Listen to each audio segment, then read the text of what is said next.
what's up guys? My name is Zach and today I am driving a 1995 Saturn SC2. Up front is a 1.9 liter inline 4 and down below is a 5-speed manual transmission. Now I'm super excited to be driving this SC2 for two reasons. First of all, I've always liked the look of the SC2. I've driven an earlier SC2, actually a 94, and this has some different facelift options. But the second reason is that I've only ever driven an automatic and this is a manual. So I'm excited to dig into that with you today. But if you would like to submit your own vehicle, you can head on over to my website, zackpradel.com/submit. It's a quick and easy submission form. It takes under a minute to fill out and I come out to you.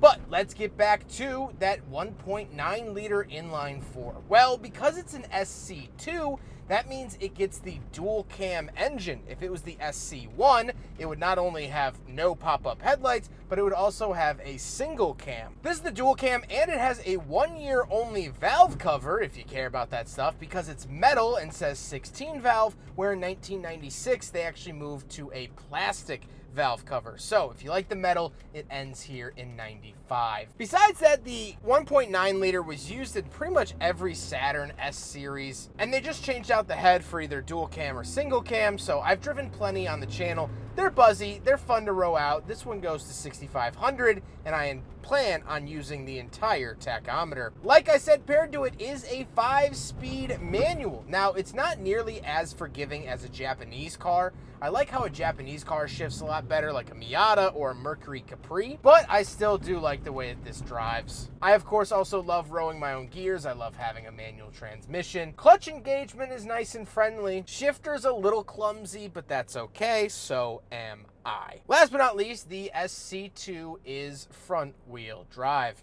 How does it feel to drive a manual SC2? It's actually a lot of fun. And we'll get to that towards the end of the video, that this was a fun, affordable car. And that still remains true here in 2024. These are pretty cheap to buy, even on the secondhand market, and they're still very, very fun. Visibility is also pretty good because it is a 90s car. Steering is a little bit heavier than I would have wanted in a sports coupe. However, I don't care. It's fine, and it's doing the job. With that stuff out of the way, let's talk about the interior. Well, in front of me, I have 4 gauges. Off to the left is my fuel and speedometer, and off to the right is my tachometer and coolant temperature. On the steering wheel, we do get cruise control around the back to the right, but that's it besides the horn buttons. Off to the left, we do have a climate control vent as well as our interior light switch. And on the door, we have our lock and unlock and latch to get in and out. Moving into the center, we have 2 climate control vents, our rear defrost and fog lights up here on the bezel. Kind of an interesting placement. Aftermarket radio and our climate controls. Fan speed to the upper left, where to send it in the center, and temperature down below, as well as AC and recirculating to the right. 12-volt outlet and cup holders. So we'll do a big friggin' bottle test, but it fails like most other Saturns do. However, the SW series from the early 2000s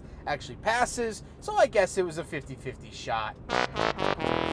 Then we have the shifter. The shifter does feel relatively economy, at least in the style and feeling of it, but this was a more affordable car, so that makes sense. And down below we have our power windows, power mirrors, and handbrake. We also do get the center console, which was actually a dealer add-on extra that you can remove, and these are actually pretty highly sought after in the Saturn communities. The seats are pretty comfortable. They are leather. This was a nicer option. However, you could still get cloth in the SC2.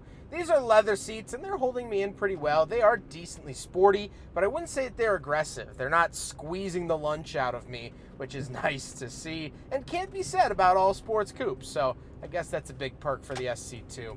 However, speaking of seats, unfortunately, we do have back seats, so let's go do a back seat review. Just have to remind myself that once I'm done with this video, I can go to Wawa, I can get a chicken hoagie, I can go back to my hotel and lay down. But I just gotta get through the,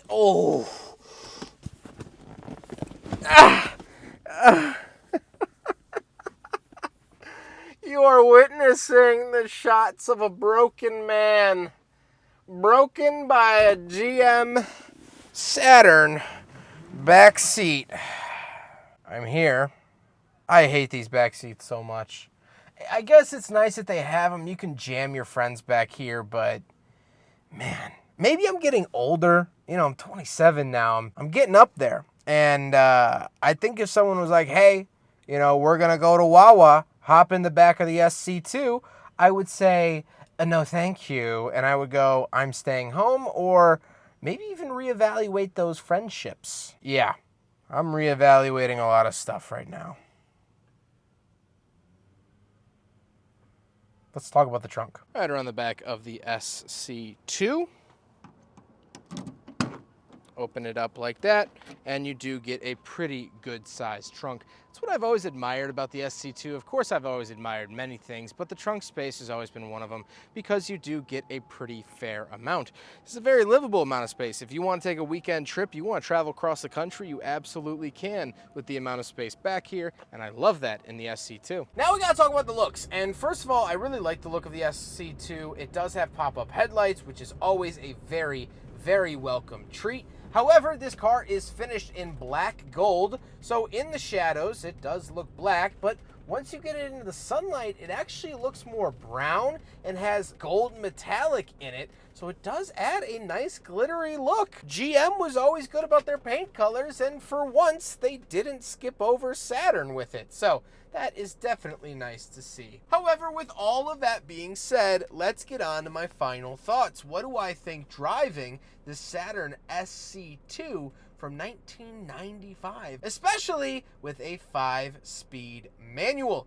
Well, I've really, really enjoyed my time with this car. This car is just fun. Yes, you can use it as a daily driver, and lots of people did, but it's also just a car that you could daily drive that's fun. It doesn't take itself too seriously. It's not trying to be this hardcore track car that's in your face and pumping your blood. It's just kind of like, hey, you know, let's take a twisty, let's take a back road, or let's get stuck in traffic. I don't care, as long as I'm with you. That's the kind of vibe I get, and I miss that in the current market. Back in that era, that was a thing where you could buy a car that was not only economical, but also fun. Comparing it to a vehicle now, I would say, like the Toyota GR86, it's a coupe, manual, pretty unusable back seats, little 4-cylinder, not crazy horsepower. I know that one's rear-wheel drive and more sport-oriented, but that car was $35,000? That's a lot of money for someone to shell out and not have a usable back seat. Well, you didn't need a back seat when you were spending a lot less money. You could buy one of these, drive it for a little bit, and then get something bigger. It wasn't that serious. I guess that's my biggest point, is although it is finished in a nearly tuxedo black color, this car isn't that serious, and I like that. I like that it's not that serious. I like the fact that it doesn't take itself too seriously. It almost pokes fun at itself. It looks like it's trying to be a Trans Am. It's like, hey, look,